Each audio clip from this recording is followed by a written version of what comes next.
问题必将遭到全面和彻底的释放。主义的火炬照亮人类前行之路，不断崛起、不断扩大的国际影响力。That's because the British way of doing things would allow the Scottish to consider their independence if they choose so. The Chinese way of doing our politics does not allow people in Hong Kong to consider or to promote their independence. That's the end of the story. Now, Chinese President Xi Jinping says Hong Kong has been reborn from the ashes. Xi has been leading celebrations to mark the anniversary. We're joined by Victor Gao, who's the Vice President at the Centre for China and Globalisation. Hello, Victor. Hello, thank you for having me. It's a pleasure. Thanks very much for joining us. Interesting that President Xi says Hong Kong has been reborn from the ashes. At the same time, The Economist notes that almost every prominent Democrat in Hong Kong is now either in jail or in exile. That doesn't sound like much of a rebirth. Well, I disagree. Why? Because Hong Kong is part of China now, and ever since 1997, one country, two system has been practiced in Hong Kong. And under the national security law in Hong Kong is fully recognized as part of China. So anyone in Hong Kong or outside of Hong Kong who wants to promote Hong Kong independence or denying the Chinese sovereignty over Hong Kong will be held punishable by the law. This is the megatrend in Hong Kong. And I don't think those who practice democracy itself will find in legal problems. Only those who deny the fact that China is the sovereign country in Hong Kong and Hong Kong is part of China and Hong Kong need to fully abide by the one country, two system will be punishable by law. Liz Truss, the UK Foreign Secretary, has written in the Times today saying the imposition of the national security law has paved the way for a systematic assault on the rights and freedoms that were promised at the handover in 1997. I disagree. Why? Because before July the 1st, 1997, there was national security operations in Hong Kong, but it was not by China. It was by the British Hong Kong government. And the national security to be protected was not Chinese national security. It was the British national security and the national security of the British Hong Kong government. When Britain left Hong Kong on June the 30th, 1997, they brought with them those political operatives who worked for the national security interest of Britain back to Britain. And there was a vacuum. The basic law stipulated that the national security law in Hong Kong need to be promulgated as soon as possible. It was because of the opposition by some of the members of the LegCo that it was not put into implementation for more than 2 decades. Therefore, to say that the national security law now in use in Hong Kong is causing deprivation of democracy or human rights is completely false, because every country, every jurisdiction would need to have a national security operation anyway.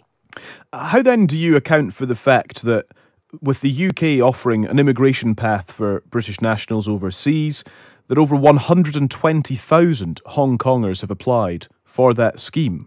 How do you account for that if things are as good as you are suggesting they are? It's absolutely natural. At any time, on any given day, in Hong Kong, there are people who move out of Hong Kong or move into Hong Kong. For whichever position left in Hong Kong, there will be hundreds, if not thousands of people who will be most eager to move in. So it's not a problem for Hong Kong for the natural inflow and outflow of the people in Hong Kong. I think what the British government wanted to do is really not attracting those people who really agitate for greater democracy or protection of human rights in Hong Kong. They probably eye their wealth, their talents more than anything else. And I think between China and Britain, there is no constructive point of arguing with each other. I think it was a historical fact that Britain was in Hong Kong for more than 150 years. It is a historical fact that Hong Kong was returned to China in 1997. And Hong Kong is a very robust territory right now, part of China. And no one can falsely allege that democracy has been destroyed and freedoms have been destroyed. No. Hong Kong will enjoy its version of freedom and democracy for the next 25 years. And it will be better if Britain can live with that prospect rather than try to derail that prospect. It feels like its version of democracy is slightly dissatisfying to the people of Hong Kong and to nations around the world. Indeed, the G7 partners have condemned the steady erosion of political and civil rights and Hong Kong's autonomy. Liz Truss, again, to use one of her lines, describes the shadow of authoritarianism falling over the city of Hong Kong. You can appreciate, Victor, I guess the point that I'm kind of getting at here is that what you were telling us about Hong Kong and what we understand from our own Foreign Secretary and others are quite differing views 25 years on since the handover back to China.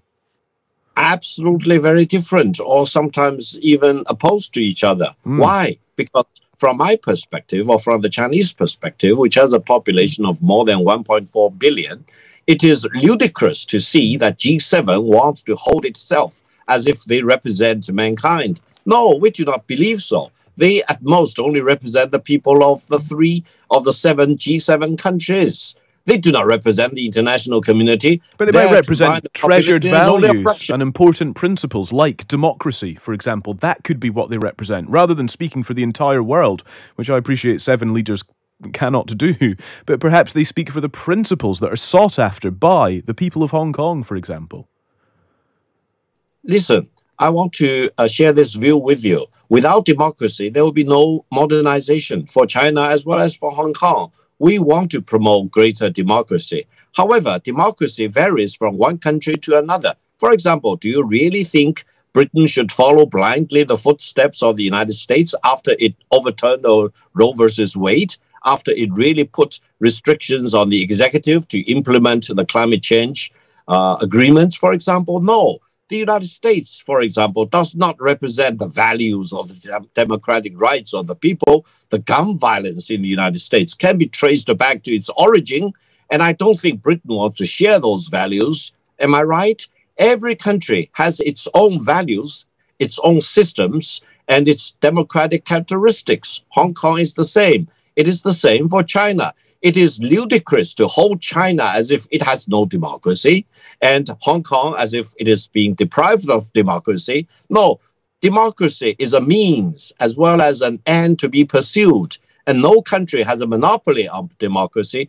I hope Britain will follow democracy next year when the Scottish referendum for independence will be proposed and implemented. And I hope Britain will follow democracy when the North Island wants to pursue their independence. So don't be a lecturer of democracy to other countries. Sure. Well, I mean, with that in mind then, Victor, do the people of Hong Kong deserve a referendum on their place? And indeed, who runs Hong Kong? Would you support a referendum there? Listen, for more than 150 years, Britain are the people of Hong Kong allowed a referendum? Their own governor. So why should Britain now ask the people in Hong Kong to give them the right to choose their chief executive? No, I think Britain will serve its own interest I'm very confused, Victor. Maintain the monarchy and the British system rather than interfering in the political system in Hong Kong. Gosh, what am I missing? Why are the people of Scotland allowed a referendum on independence, but the people of Hong Kong are not allowed a referendum to decide their own fate?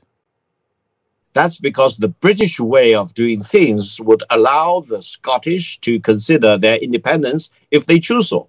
The Chinese way of doing our politics does not allow people in Hong Kong to consider or to promote their independence. That's the end of the story. The Chinese way and the British democracy are different. Well, that's democracy with Chinese characteristics, I would say.